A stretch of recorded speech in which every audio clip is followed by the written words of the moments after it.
दोस्तों राधे राधे, जय श्री कृष्ण। हिंदी पौराणिक कथाएं चैनल में आपका हार्दिक स्वागत है। दोस्तों, एक बार माता लक्ष्मी भगवान विष्णु जी से मिलने जाती है और कहती है, हे प्रभु, जब मैं आपसे मिलने के लिए आ रही थी तो मेरी नजर रास्ते में मृत्युलोक पर पड़ी तो मैंने क्या देखा कि कुछ सुहागिन स्त्रियां आपस में चर्चा कर रही है कि स्त्री की एक चीज छूने से किस्मत बदल जाती है और स्त्री के इस दिन चूड़ी पहनने से पति की उम्र कम हो जाती है। प्रभु, मैंने जब से उस चर्चा को सुना है मेरा मन विचलित हो गया है, इसीलिए मेरा आपसे अनुरोध है, आप मुझे मेरे दोनों प्रश्नों का उत्तर देकर संतुष्ट करने की कृपा करें। भगवान विष्णु कहते हैं, लक्ष्मी, मैं तुम्हें तुम्हारे दोनों प्रश्नों के उत्तर एक छोटी कहानी की माध्यम से दूंगा, मगर मेरी एक शर्त में, जब तक कहानी सुनाओ तब तक पूरा मन लगाकर कहानी सुनना और कहानी पूरी सुना, क्योंकि आधी अधूरी कहानी सुनने से आधा अधूरा ही ज्ञान प्राप्त होता है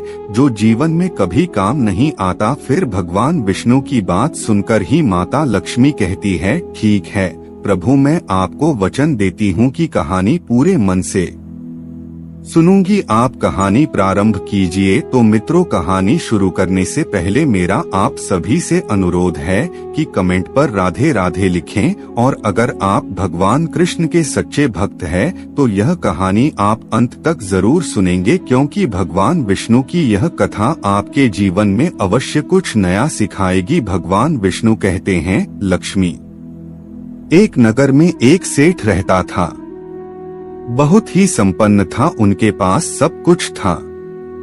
शाम दुकान थी, महल था, धन की कोई कमी नहीं थी। सेठ के 3 बेटे थे, तीनों बेटों की शादी हो चुकी थी। शेर की 3 बहनें थीं। उनका स्वामी बहुत ही अच्छा था, अपने सास ससुर और पति की खूब सेवा किया करती थी, इसलिए घर में सुख शांति का वातावरण था। सेठ का बड़ा लड़का थोड़ा स्वभाव का अच्छा नहीं था, इसलिए सेठ के बड़े लड़के की उसके माँ बाप से नहीं बनती थी, इसीलिए सेठ ने अपने बड़े बेटे को धन नहीं दिया था और अपने दोनों छोटे लड़के और तीनों वर्गों में बांट दिया था, जिसकी वजह से बड़े लड़के की आर्थिक स्थिति ज्यादा अच्छी नहीं थी। भगवान विष्णु कहते हैं, लक्ष्मी, एक बार सेठ अपने मन में सोचता है कि भगवान ने मुझे सब कुछ दिया है पर एक बेटी नहीं दी है। यदि एक बेटी होती तो मैं अपने मन की सारी बातें अपनी बेटी को बताता और बेटी को बहुत दुलार करता। भगवान विष्णु कहते हैं, लक्ष्मी, सेठ अपनी सेठानी के साथ में अपना जीवन जी रहा था, मगर एक बेटी की कमी सेठ जी को हमेशा खलती रहती थी। सेठ जी हमेशा अपने घर के पास स्थित मंदिर में श्री राधा के दर्शन करने जाया करते थे। एक दिन जब सेठ जी मंदिर में राधा के दर्शन करने गए, उस दिन मंदिर में एक संत पधारे थे। फिर सेठ को कुछ उदास देखकर कि संत ने सेठ से पूछा, तुम उदास क्यों हो? तो सेठ बोले, महाराज, मेरे कोई बेटी नहीं है, इसलिए मैं उदास हो। फिर संत मुस्कराए और बोले, यदि जीवन में किसी का अभाव है तो उसकी जगह भगवान को बिठा लेना चाहिए। तो सेठ जी बोले, महाराज, मेरे तो कोई बेटी नहीं है, तो मुझे क्या करना चाहिए? फिर संत बोले, अरे से तुम एक काम करो, तुम बसाने की बेटी श्री राधा को ही अपनी बेटी क्यों नहीं मान लेते हो? भगवान विष्णु कहते हैं कि ही लक्ष्मी, इस प्रकार संत की बात सेठ जी को बहुत ही पसंद आई। उसी दिन सेठ ने राधा का एक बड़ा चित्र मंगवाया और उसे अपने कमरे में लगा लिया। अब तो सेठ का जीवन पूरा बदल गया। वे उठते बैठते सोते जागते श्री राधा जी को अपनी बेटी मान करके उनसे बातें करने लगते थे, और इतना ही नहीं, सेठ को अपनी बेटी राधा से हर बात बताने में बहुत ही आनंद आता था।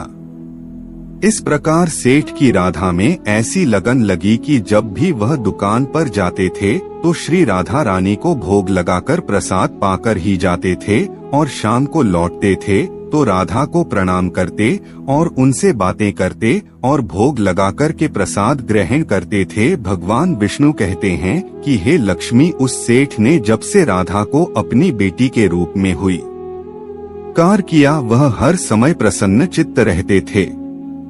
जब भी सेठ से कोई पूछता था कि तुम्हारे कितने बच्चे हैं, तो सेठ हमेशा यही कहता था कि मेरे 3 बेटे 3 बहनें और 1 बेटी है। भगवान विष्णु कहते हैं, लक्ष्मी एक दिन सेठ जी के घर में चोरी पहनाने वाली मणि हरण आई तो राधा ने सोचा कि आज तो दिन ठीक नहीं और आज के दिन तो चोरी पहनना शुभ होता है, इसलिए श्री राधा जी ने अपनी माया से उस मणिहार की चूड़ियों का रंग खराब कर दिया, जिससे सेठ की बहू ने चोरी नहीं पहनी और मणि हरण को वापस दिया। उधर जब 2 दिन के बाद में वही मणि हरण उन चूड़ियों को देखती है तो वह चूड़ियां सुंदर हो जाती है। फिर मणिहार उन्हें चूड़ियों को लेकर के सेठ के घर पुनः आती है तो सेठ की तीनों बहनें चूड़ियां पहनती है और बाद में राधा भी चूड़ी पहनने के लिए प्रकट होती है। और जब राधा प्रकट हो गई तो मणिहार ने जब राधा का स्वरूप देखा, तुमने हरण उन्हें देखते ही रह गई। फिर राधा रानी मणिहार उनसे कहने लगी, मुझे भी चोरी पहनाओ। उधर राधा जी की बात सुनकर के मणिहार ने मन में विचार किया कि हो सकता है कि सेठ के घर पर कोई मेहमान आ गया होगा, क्योंकि हमेशा तो मैं जब भी इस घर में चोरी पहनाने आती थी तो सेठ की केवल 3 ही हुए दिखाई पड़ती थी जो हमेशा साड़ी पहनती थी, मगर आज यह चौथी बेटी मुझे नजर आई है, लगता है कोई मेहमान होगी। भगवान विष्णु कहते हैं कि लक्ष्मी, और फिर ऐसा सोचकर कि उस मणि ने राधा जी को छोड़ दिया, पहला दी। अब राधा रानी चूड़ी पहनकर की ओट में जाकर के अंतर्ध्यान हो गई। सभी को चूड़ियां पहना करके मणिहार हमेशा की तरह चूड़ियों का पैसा लेने के लिए सीट की दुकान पर चली गई। फिर मणिहार को देखते ही सेठ कहने लगा, लगता है घर पर चूड़ियां पहनाने गई थी, तुम हमारी तीनों बहुओं को चूड़ियां पहनाकर आई। ओ ये लो अपने पैसे। मैं तुम्हें देखकर ही समझ गया कि तुम दुकान पर पैसे लेने के लिए आई हो। और फिर सेठ ने मणिहारी को हर बार की तरह जितने पैसे देते थे उतने ही पैसे निकाल कर दे दिए। तो हरण कहने लगी, सेठ जी इस बार मैंने 3 जनों को नहीं बल्कि 4 जनों को छुरियां पहनाई है, इसलिए इस बार में ज्यादा पैसे लोगे। भगवान विष्णु कहते हैं, लक्ष्मी मणिहार की बात को सुनकर के शेर कहने लगे, हमारे घर में 3 वर्गों के अलावा चौथी तो कोई है नहीं, फिर तुमने चोरी की से पहनाई। तो मणिहारी कहने लगी, सेठ में नहीं जानती, लेकिन मैं तो सिर्फ इतना जानती हूँ कि मैंने तो चारों को चोरी पहनाई है। फिर इस प्रकार मणिहार उनकी बात को सुनकर के सेठ कहने लगा, ठीक है, तुम 3 लोगों के पैसे ले जाओ, बाकी के पैसे में पहले घर पर जाकर पता करूंगा चौथा कौन है जिसे तुमने चोरी पहनाई है। पहले मैं घर पर जाकर पता करूंगा, उसके बाद तुम्हें पैसे दूंगा। मणिहार बोली, ठीक है सेठ जी, पहले आप घर पर पता कीजिए, उसके बाद मुझे मेरे पैसे दे देना। और ऐसा कहकर के वो मणि हरण सेठ की दुकान से चली गई। भगवान विष्णु कहते हैं कि हे लक्ष्मी, शाम को सेठ जी जब घर पर पहुँचे उन्होंने घर में मणि हरण के बारे में पूछा। उनकी बहू ने कहा कि केवल हम तीनों ने ही चूड़ियां पहनी थी। तो सेठ कहने लगा कि यही बात तो मैंने मणिहार को काफी देर तक समझाई कि हमारे घर में केवल 3 ही जने हैं, चौथा कोई नहीं है जिसे तुमने चूड़ियां पहनाई है। मगर वो मणिहार हरण यह बात मानने के लिए तैयार नहीं थी और बार बार उसका यही कहना था कि मैंने 4 जनों को छूट दिया पहनाई है।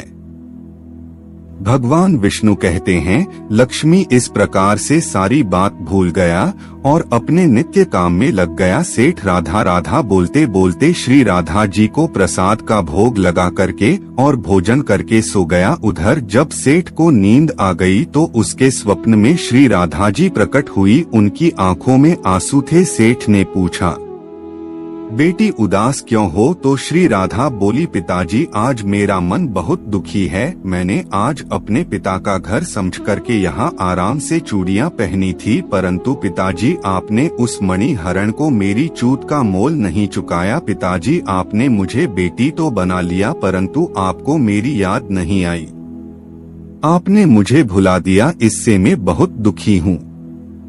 भगवान विष्णु कहते हैं, लक्ष्मी फिर इतना सुनकर के सेठ सपने में ही रोते हुए बोली, बेटी मुझे क्षमा कर दो, मुझे बहुत बड़ी भूल हो गई। और सेठ तुरंत ही नींद से उठे, उनकी आंखों से आंसू आ रहे थे। सेठ ने तुरंत ही तिजोरी में से पैसे निकाले और मनिहार के घर की तरफ चल दिए।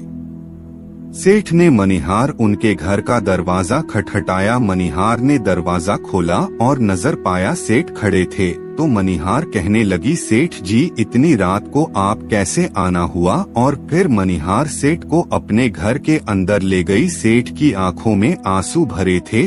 फिर सेठ मनिहार उनसे कहने लगा, तुम्हारे जैसा भागी कोई नहीं, तुम तो बहुत ही भाग्यशाली हो। तो मनिहारी कहने लगी, सेठ जी ऐसा क्या हुआ? तो सेठ बोला, मैंने राधा जी को अपनी बेटी बनाया है, परंतु मैंने उन्हें कभी भी अपने नेत्रों से नहीं देखा, लेकिन तुमने आज उन्हीं राधा जी को अपने हाथों से चूड़ियां पहनाई है।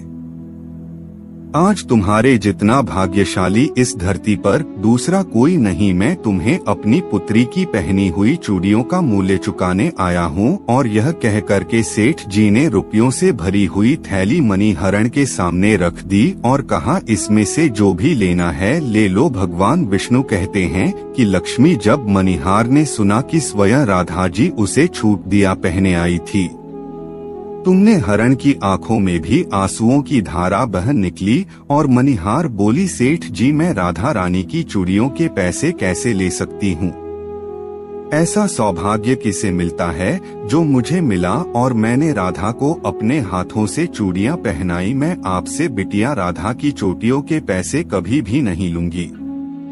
भगवान विष्णु कहते हैं, लक्ष्मी परंतु सेठ नहीं माने। सेठ जी ने रुपयों से भरी हुई थैली मनिहार उनके घर पर रखी और वहां से सीधे घर आए और अपनी पत्नी को लेकर के श्री राधा जी के मंदिर में चले गए। और उस दिन के बाद में सेठ जी ने अपना सब कुछ छोड़कर के संन्यास ले लिया और अपना सारा जीवन राधा जी के मंदिर में राधा जी की भक्ति करते हुए फिर बिठा दिया। भगवान विष्णु कहते हैं, लक्ष्मी इधर तो सेठ मंदिर में राधा जी की भक्ति का दीवाना हो जाता है और अपनी पत्नी के साथ में मंदिर में रहकर के राधा रानी की भक्ति करने लगता है। उधर राधा रानी बड़े लड़के के सपनों में पहुंच जाती है और कहती है, तुम अपनी माँ की सेवा नहीं करते हुए इसे, ये तुम्हारी स्थिति है। तुम आज से ही अपनी माँ के चरण स्पर्श करना प्रारंभ कर दो। रातों रात में तुम्हारा भाग्य देखना कैसे बदलता है। विष्णु कहते हैं, लक्ष्मी इस प्रकार से अटका पड़ा लड़का अपनी माँ के रोजाना चरणों को स्पर्श करने लगा और फिर बहुत बड़ा आदमी बनना और उसके पास धन की कोई कमी नहीं रही। फिर भगवान विष्णु कहते हैं, लक्ष्मी तुम अपने पहले प्रश्न का उत्तर समझ लो। तुम्हारा पहला प्रश्न था कि स्त्री की कौन सी चीज उसे बिना बताए छूने से रात भाग्य बदल जाता है। तो ठीक से समझ लो, जो इंसान सेठ के बड़े लड़के की तरह अपनी माँ के चरणों की सेवा करता है, माँ के चरणों का अमृत पान करता है, उसका सोया हुआ भाग जाग जाता है और एक दिन ऐसा इंसान बहुत बड़ा आदमी बनता है। भगवान कहते हैं कि लक्ष्मी अब तुम अपने दूसरे प्रश्न का उत्तर सुनो। तुम्हारा दूसरा प्रश्न था कि स्त्री के किस दिन छुरी पहनने से पति की उम्र कम हो जाती है। तो समझ लो, जिस दिन मनिहार सेठ की तीनों बहनों को चूड़ियां पहनाने के लिए आई तो राधा जी ने देखा कि उस दिन मंगलवार है, इसलिए राधा जी ने अपनी माया से उन चूड़ियों को काला कर दिया, जिससे सेठ की बहुओं को चूड़ियों का रंग पसंद नहीं आया। और फिर मनिहार अगले 2 दिन के बाद यानी शुक्रवार को आती है तो चूड़ियों का रंग सुंदर हो जाता है और से कि तीनों बहनें और राधा चाकू छुरी पहनते हैं। इस तरह हमेशा के लिए सचेत रहने के लिए राधा रानी सेठ के बड़े बेटे की तरह शीट की तीनों बहनों के सपनों में आती है और चोरी का महत्व बताते हुए कहती है कि हर सुहागिन स्त्री को चोरी पहनने से पहले कुछ बातों का विशेष ध्यान रखना चाहिए। नंबर 1, सुहागिन स्त्री को